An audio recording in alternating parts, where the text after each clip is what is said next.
राधे राधे।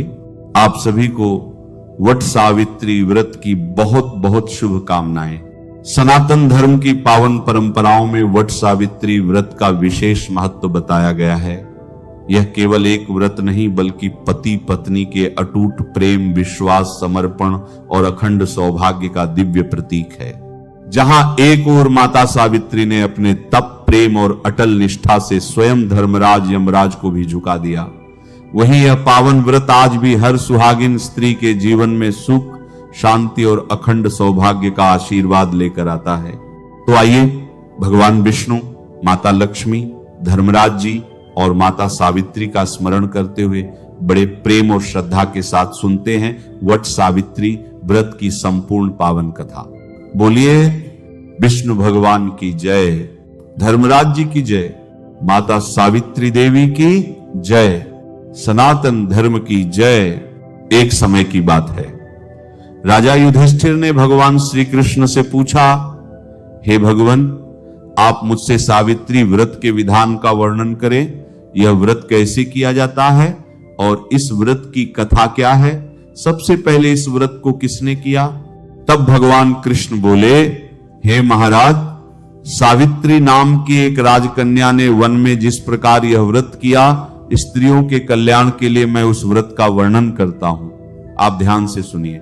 प्राचीन काल में मद्र देश में एक बड़े ही पराक्रमी, सत्यवादी, क्षमाशील, जितेंद्रिय और प्रजापालन में तत्पर अश्वपति नाम के राजा थे। उनके कोई संतान नहीं थी, इसलिए उन्होंने सप्तनिक व्रत के द्वारा देवी सावित्री की आराधना की। कुछ काल बाद व्रत के प्रभाव से ब्रह्मा जी की पत्नी सावित्री ने प्रसन्न होकर राजा को वरदान दिया, हे राजन, तुम्हें मेरे ही अंश से एक कन्या उत्पन्न होगी। इतना कहकर सावित्री देवी अंतर्ध्यान हो गई। कुछ दिनों बाद राजा को एक दिव्य कन्या की प्राप्ति हुई। वह कन्या सावित्री देवी के वरदान से प्राप्त हुई थी, इसलिए राजा ने उसका नाम सावित्री रख दिया। धीरे धीरे वह कन्या बड़ी होने लगी और विवाह योग्य हो गई। सावित्री देवी ने भभुजी के उपदेश से सावित्री व्रत किया। एक दिन व्रत के बाद वह अपने पिता के पास गई, प्रणाम करके वहीं बैठ गई। तब पिता ने सावित्री को विवाह योग्य जानकर अमात्य से उसके विवाह के विषय में मंत्रणा की, पर उसके योग्य किसी भी श्रेष्ठ वर्ग को न देखकर पिता अश्वपति ने बेटी सावित्री से कहा, हे पुत्री, तुम वृद्ध जनों और अमात्य के साथ स्वयं ही अपने अनुसार कोई वर ढूंढ लो। सावित्री ने पिता की आज्ञा स्वीकार करके मंत्रियों के साथ चल पड़ी। सुलभ काल में ही राजर्षियों के आश्रम, सभी तीर्थों और तपोवन में घूमती हुई वृद्ध छियों का अभिनंदन करती हुई वह मंत्रियों सहित पुनः अपने पिता के पास लौट आई। तब सावित्री ने देखा कि राज्यसभा में देवर्षि नारद जी बैठे हैं। सावित्री ने देवर्षि नारद और अपने पिता को प्रणाम करके कहा, हे महाराज, शाल्व देश में द्रुसेन नाम के एक धर्मात्मा राजा हैं। उनके सत्यवान नाम का एक पुत्र है जिसे मैंने वर किया है। सावित्री की बातें सुनकर देवर्षि नारद कहने लगे, हे राजन, इसने बाल्य स्वभाव से उचित निर्णय नहीं लिया।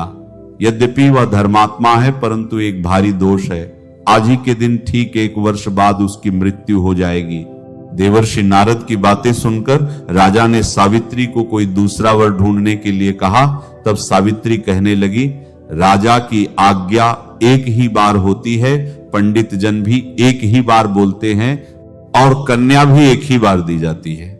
ये तीनों बातें बार बार नहीं होती। सत्यवान दीर्घायु हो या अल्पायु, निर्गुण हो या गुणवान, मैंने तो उनका वर कर ही लिया है। अब मैं दूसरा पति नहीं चुनूंगी। पहले विचार पूर्वक मन में निश्चय लिया जाता है और जो वचन कह दिया जाए वही करना चाहिए, इसलिए मैंने जो मन में निश्चय कर रखा है वही करूंगी। सावित्री का ऐसा निश्चय युक्त वचन सुनकर नारद जी ने कहा, हे राजन, आपकी कन्या का यही अभीष्ट है तो इस कार्य में शीघ्रता करनी चाहिए। आपका यह दान कर्म निर्विघ्न संपन्न हो। इस तरह कहकर नारद मुनि स्वर्ग को चले गए। तब राजा ने शुभ मुहूर्त में सावित्री का विवाह सत्यवान के साथ कर दिया। सावित्री मनोवांछित पति पाकर बहुत प्रसन्न हुई। दोनों अपने आश्रम में सुख से रहने लगे। परंतु नारद मुनि की वाणी सावित्री के मन में खटकती रहती थी। जब 1 वर्ष पूरा होने को आया, तब सावित्री ने विचार किया कि अब मेरे पति की मृत्यु का समय समीप आ गया है। यह सोचकर सावित्री ने द्वादशी से 3 रात का व्रत ग्रहण कर लिया। वह भगवती सावित्री का जप, ध्यान, पूजन करती रही। उसने निश्चय कर लिया था कि आज से चौथे दिन सत्यवान की मृत्यु होगी।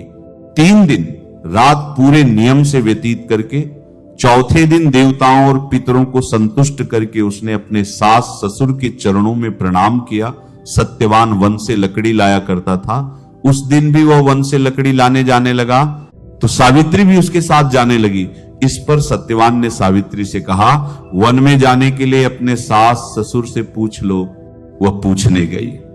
पहले तो सास ससुर मना करने लगे, पर सावित्री के बार बार कहने पर उन्होंने जाने की आज्ञा दे दी। दोनों साथ साथ वन में गए। सत्यवान ने वहीं पर लकड़ी काटकर उन्हें बांध लिया, परंतु उसी समय उसके सिर में असहनीय दर्द होने लगा। उसने सावित्री से कहा, हे प्रिय, मेरे सिर में बहुत दर्द हो रहा है, मैं थोड़ी देर विश्राम करना चाहता हूं। सावित्री अपने पति का सिर अपनी गोद में लेकर बैठ गई। इतने में ही यमराज वहां आ गए। सावित्री ने उन्हें देखकर प्रणाम किया और कहा, हे प्रभु, आप देवता, दैत्य, कर्म, धर्म कौन है? मेरे पास क्यों आए हैं? तब धर्मराज ने कहा, सावित्री, मैं संपूर्ण लोकों का नियमन करने वाला हूं और मेरा नाम यम है। तुम्हारे पति की आयु समाप्त हो गई है, परंतु तुम पतिव्रता हो, इसीलिए मेरे दूत इसे न ले जा सके, इसीलिए मुझे स्वयं यहां आना पड़ा। इतना कहकर यमराज ने सत्यवान के शरीर से अंगूठे मात्र के पुरुष को खींच लिया और उसे लेकर अपने लोक को चल पड़े। तब सावित्री भी उनके पीछे पीछे जाने लगी। बहुत दूर जाने पर यमराज ने सावित्री से कहा, हे देवी, अब तुम लौट जाओ, इस मार्ग में इतनी दूर तक कोई नहीं आ सकता। तब सावित्री ने कहा, महाराज, पति के साथ आते हुए मुझे न तो ग्लानि हो रही है न कोई श्रम हो रहा है, मैं तो सुख से चली आ रही हूं। जिस प्रकार सज्जनों की गति सत है, वर्णाश्रम का आधार वेद है, शिष्यों का आधार गुरु है और सभी प्राणियों का आश्रय पृथ्वी है, उसी प्रकार स्त्रियों का एकमात्र आश्रय उनका पति ही होता है और कोई नहीं। सावित्री के धर्म और अर्थयुक्त वचन सुनकर यमराज प्रसन्न हो गए और कहने लगे, हे भामिनी, मैं तुमसे बहुत संतुष्ट हूं। तुम्हें जो अभीष्ट वर हो वह मुझसे मांग लो। तब सावित्री ने विनय पूर्वक 5 वर मांगे। 1, मेरे ससुर के नेत्र अच्छे हो जाएं, उन्हें उनका राज्य मिल जाए। 2, मेरे पिता के 100 पुत्र हों। 3, मेरे भी 100 पुत्र हों। 4, मेरा पति दीर्घायु प्राप्त करे। 5, हमारी सदा धर्म में दृढ़ भक्ति बनी रहे। तब धर्मराज ने सावित्री को ये सभी वरदान दिए और सत्यवान को भी लौटा दिया। सावित्री प्रसन्नता पूर्वक अपने पति को लेकर आश्रम में आ गई। उसने जो सावित्री व्रत का अनुष्ठान किया था, यह सब उसी के कारण संभव हुआ। बस तभी से वट सावित्री व्रत किया जाता है। जो कोई भी ये व्रत करता है, उसकी सभी मनोकामनाएं पूरी हो जाती हैं। अब सुनिए दूसरी कथा। किसी गांव में एक साहूकार रहता था। उसका एक बेटा था और एक बेटी। साहूकार के बेटे का विवाह हो चुका था। साहूकार के घर में एक जोगी भिक्षा लेने आते थे।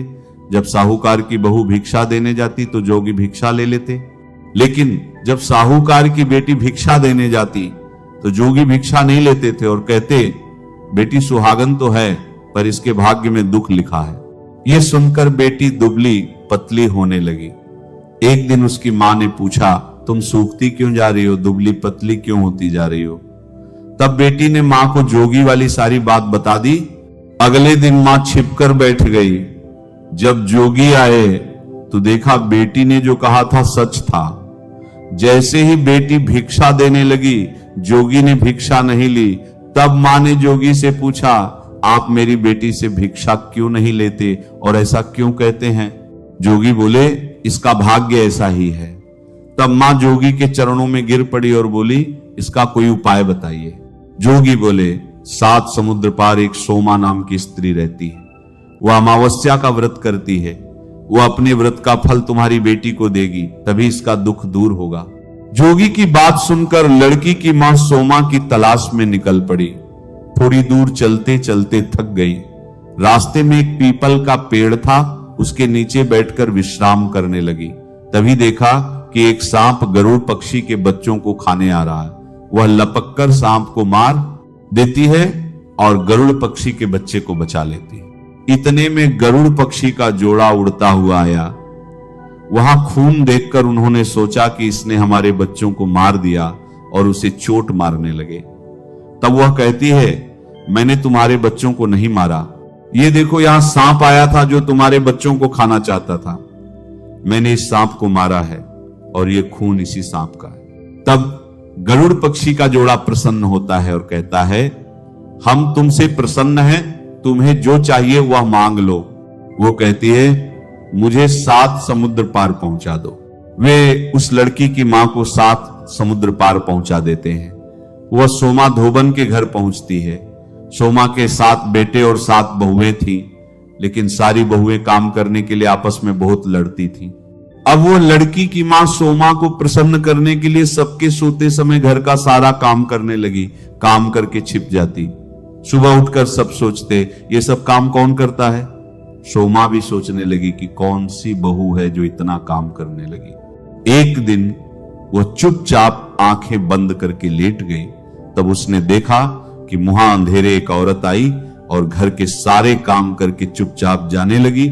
सोमा ने उसे रोक लिया और पूछा, तुम कौन हो और हमारे घर के सारे काम क्यों करती हो। तब उसने अपनी सारी बात बता दी और सोमा से विनती की, आप अपने अमावस्या व्रत का पुण्य मेरी बेटी को दे दीजिए, उससे उसका दुर्भाग्य दूर हो जाएगा। उसकी बातें सुनकर सोमा तैयार हो गई और बोली, तुम जाओ और बेटी के ब्याह की तैयारी करो, मैं विवाह के दिन आऊंगी। लड़की की मां बड़ी खुशी खुशी अपने घर लौट आई। माता पिता ने ब्याह की तैयारी की। जिस समय दूल्हा दुल्हन फेरे ले रहे थे, उसी समय सोमा आ गई। उसने एक मिट्टी की हांडी में कच्चा दूध भरकर रखा, कच्चा सूत लेकर वहीं बैठ गई। थोड़ी देर में एक सांप आया वर को डसने के लिए। सोमा ने उसे दूध पीने को दिया और हांडी में सांप को डालकर कच्चे सूत से बांध दिया। इधर सबने देखा कि वर सांप देखते ही मर गया। सब दुखी हो गए। तब सोमा ने वर के ऊपर सुहाग के छींटे डाले और कहा, मैंने आज तक जितने भी अमावस्या के व्रत किए हैं, उनका सारा पुण्य इसे मिल जाए और ये जीवित हो जाए। इसके बाद जो भी व्रत करूंगी उसका फल मेरे पति को मिले। सोमा के ऐसे कहते ही वह दूल्हा उठकर बैठ गया। सोमा ने लड़की और उसके वर को आशीर्वाद दिया और अपने घर जाने लगी। लड़की की मां ने कहा, मैं आपको क्या दूं। सोमा ने कहा, मुझे कुछ नहीं चाहिए, बस एक मिट्टी की हांडी दे दो। उस दिन अमावस्या थी। रास्ते में सोमा पीपल के पेड़ के नीचे रुकी। हांडी के 108 टुकड़े किए, पीपल की 108 टुकड़े किए, पीपल की 108 परिक्रमा की और टुकड़ों को पीपल के पास जमीन में दबा दिया। जब वह घर पहुंची तो देखा उसके पति की मृत्यु हो गई थी और शरीर को तेल में डुबो कर रखा था। सोमा ने पति के ऊपर सुहाग के छींटे मारे और प्रार्थना की, मेरे अमावस्या के व्रत का फल मेरे पति को मिले। इतना कहते ही उसका पति जीवित हो गया। उसी समय जोगी आए और बोले, अमावस्या का व्रत करने के बाद दान भी करना चाहिए। तुमने व्रत तो किया पर दान नहीं किया, इसलिए मुझे दान दो। सोमा उन्हें पीपल के पेड़ के नीचे ले गई जहां उसने हांडी के टुकड़े दबाए थे। टुकड़े निकाले तो सारे टुकड़े सोने के हो गए। सोमा ने जोगी से कहा, आप इसमें से अपना भाग ले लो। जोगी ने चौथा हिस्सा ले लिया और कहा, 3 हिस्से तुम जिसे चाहो दे दो। जोगी ने नगर में जाकर सबसे कहा, सोमवती अमावस्या का व्रत सभी को करना चाहिए। जैसे सोमा ने उस लड़की को वर दिया, उसका सुहाग जी उठा, सोमा का पति जी उठा। ऐसे ही हे अमावस्या माता, सभी को अमर सुहाग देना, सभी की मनोकामना पूरी करना। एक बार गणेश जी एक छोटे बालक के रूप में चिमटी में चावल और चमचे में दूध लेकर निकले। वे सबसे कह रहे थे, कोई मेरी खीर बना दो, कोई मेरी खीर बना दो। पर यह बात सुनकर सब उनका मजाक बना रहे थे। भला इतने से चावल और दूध की कहीं खीर बनती है? थोड़ा आगे चले तो एक बुढ़िया बैठी थी। तब वे कहने लगे, मई मेरी खीर बना दो। बुढ़िया बोली, ला मैं बना दूं तेरी खीर। वह चूल्हे पर छोटा सा बर्तन चढ़ाने लगी। गणेश जी बोले, माई छोटी सी भगोनी मत चढ़ाओ, तुम्हारे घर में जो सबसे बड़ा बर्तन हो वह चढ़ा दो। बुढ़िया माई ने बात मानी और सबसे बड़ा बर्तन चढ़ा दिया। वो देखकर हैरान रह गई। थोड़े से चावल उस बर्तन में डाले थे, वो पूरा भर गया। गणेश जी बोले, मैं नहा कर आता हूं। थोड़ी देर में खीर तैयार हो गई। बुढ़िया मई के पोते पोतियां खीर खाने के लिए रोने लगे। बुढ़िया ने कहा, गणेश जी तुम्हारे भोग लगे।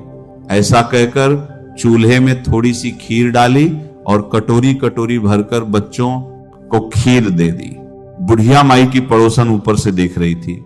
बुढ़िया ने सोचा, इसे खीर न दूंगी तो चुगली कर देगी। उसने एक कटोरा भरकर उसे भी खीर दे दी। उसके बेटे की बहू ने चुपके से एक कटोरा खीर खाई और कटोरा चक्की के नीचे छुपा दिया। अभी तक गणेश जी नहाकर नहीं आए थे। अब बुढ़िया माई को भूख लगी तो उसने भी एक कटोरा खीर भरा, किवाड़ के पीछे बैठकर कहा, गणेश जी आपके भोग लगे। ऐसा कहकर खीर खाने लगी। अभी बुढ़िया खीर खा ही रही थी कि गणेश जी आ गए। बुढ़िया बोली, आजा रे गणेश, खीर खा ले, मैं तो तेरी ही राह देख रही थी। गणेश जी बोले, मई मैंने तो खीर पहले ही खा ली। बुढ़िया, कब खाई? गणेश जी, जब तेरे पोते पोतियों ने खाई तब खाई, जब तेरी पड़ोसन ने खाई तब खाई, जब तेरी बहू ने खाई तब खाई, और जब तूने खाई तब तो मेरा पेट पूरा भर गया। बुढ़िया बोली, बेटा तेरी सारी बात सच है, पर बहू बेचारी का नाम मत ले। वो तो सुबह से काम कर रही है, उसने कब खीर खाई? गणेश जी बोले, चक्की के नीचे देख, छोटा कटोरा पड़ा है। तूने तो कम से कम मेरे भोग लगाया, वह तो बिना भोग लगाए ही खा गई। बुढ़िया बोली, बेटा घर की बात है, घर में रहने दे। अब बता बची खीर का क्या करूं? गणेश जी बोले, सारी नगरी जिमा दे।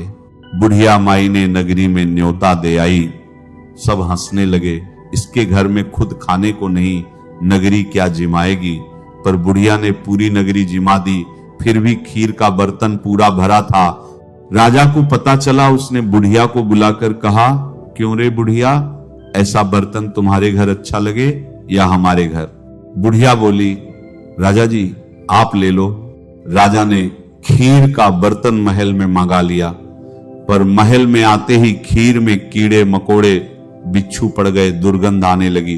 राजा ने बुढ़िया से कहा, बुढ़िया माई यह बर्तन तुम वापस ले जाओ। बुढ़िया बोली, राजा जी आप देते तो पहले ही दे देते, यह बर्तन तो मुझे मेरे गणेश जी ने दिया है। बुढ़िया बर्तन वापस ले आई। उसके घर आते ही खीर पहले की तरह सुगंधित हो गई। बुढ़िया ने गणेश जी से पूछा, अब इस खीर का क्या करूं? गणेश जी बोले, झोपड़ी के कोने में गड्ढा खोद कर गाड़ दे, सुबह खोद कर देखना तुझे धन के 2 घड़े भरे मिलेंगे। बुढ़िया बोली, इतने धन का इस छोटी सी झोपड़ी में क्या करूंगी? गणेश जी ने झोपड़ी को लात मारी, वहां महल बन गया। सुबह बहू फावड़ा लेकर पूरा घर खोदने लगी, पर कुछ नहीं मिला। बहू बोली, सासू जी तुम्हारे गणेश जी झूठे हैं। सासू बोली, बहू हमारे गणेश जी झूठे नहीं हैं, ला जरा मैं देखूं। वह सुई लेकर खोजने चली तो टन टन करते 2 धन के घड़े मिल गए। बहू बोली, सासू जी गणेश जी सच्चे ही हैं? सासू बोली, गणेश जी भावनाओं के भूखे हैं। हे गणेश जी भगवान, जैसा आपने बुढ़िया माई को दिया वैसा सबको देना, जैसी उसकी मनोकामना पूरी की वैसी सबकी करना। बोलिए गणेश जी भगवान की जय हो। अब सुनिए तपसी लपसी की कथा। एक तपसी था और एक लपसी था, दोनों आपस में मित्र थे।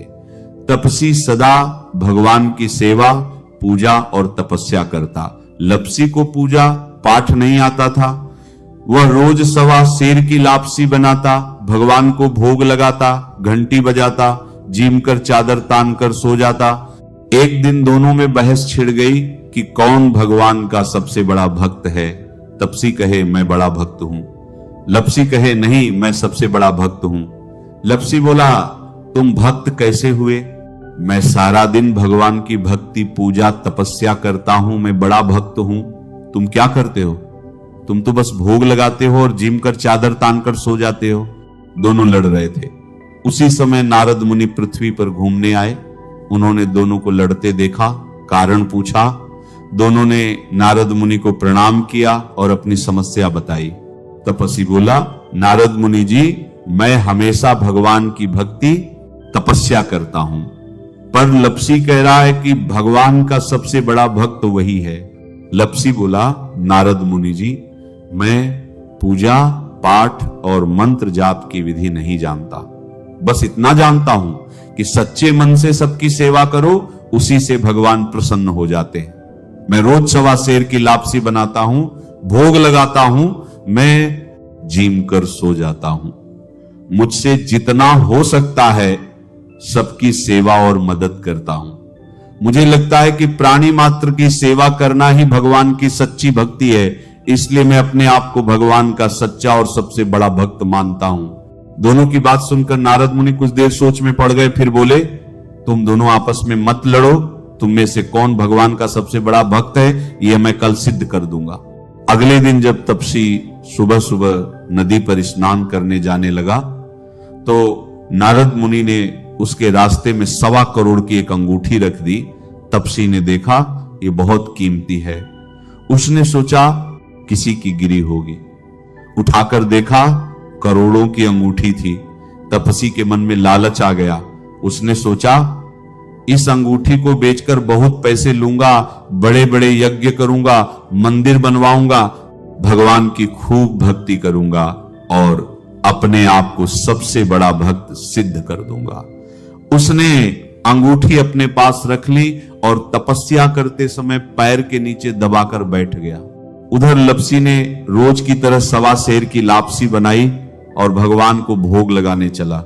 नारद मुनि ने उसके रास्ते में भी वैसी ही अंगूठी रख दी। लपसी ने देखा बहुत कीमती है, किसी की गिरी होगी, उसे कितना दुख हो रहा होगा। उसने अंगूठी उठाई, मंदिर गया, भगवान को लापसी का भोग लगाया, फिर अंगूठी भगवान के चरणों में रख दी। सोचा जिसकी अंगूठी गिरी है वह भगवान से प्रार्थना करने मंदिर जरूर आएगा, उसे यही मिल जाएगी। फिर भोग लगाकर लापसी जीम कर चादर तान कर सो गया। शाम को दोनों मिले, नारद जी भी आ गए। दोनों ने पूछा कहिए नारद जी, हम में से भगवान का सबसे बड़ा भक्त कौन है? नारद जी बोले तुम दोनों में से सबसे बड़ा भक्त लपसी है। तपसी चिढ़ गया, नारद जी आप ऐसा किस आधार पर कह रहे हैं? नारद जी ने कहा सुबह मैंने तुम दोनों के रास्ते में करोड़ों की अंगूठी रखी थी, तुमने लालच करके वो अंगूठी रख ली, इससे तुम्हारी तपस्या भंग हो गई।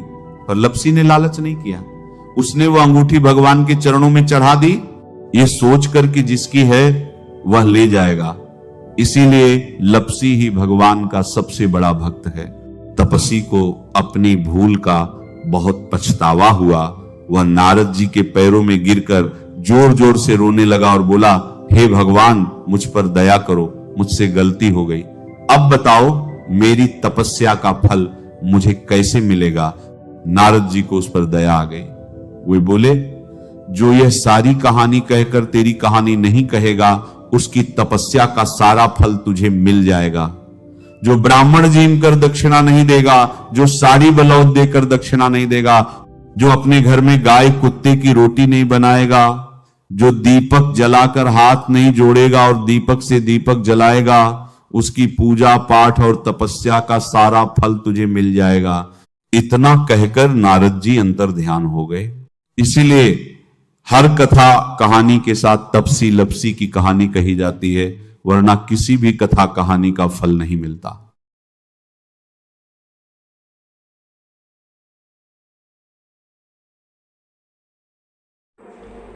राधे राधे दोस्तों, इस वीडियो में वट सावित्री व्रत कथा पूरी तरह से बताया गया है।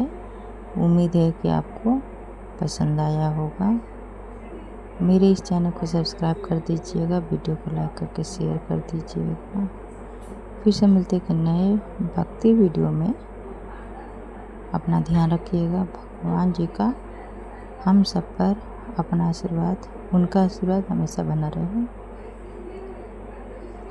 इसी मनोकामना के साथ फिर से मिलते हैं। तब तक के लिए राधे राधे। ओम नमः शिवाय।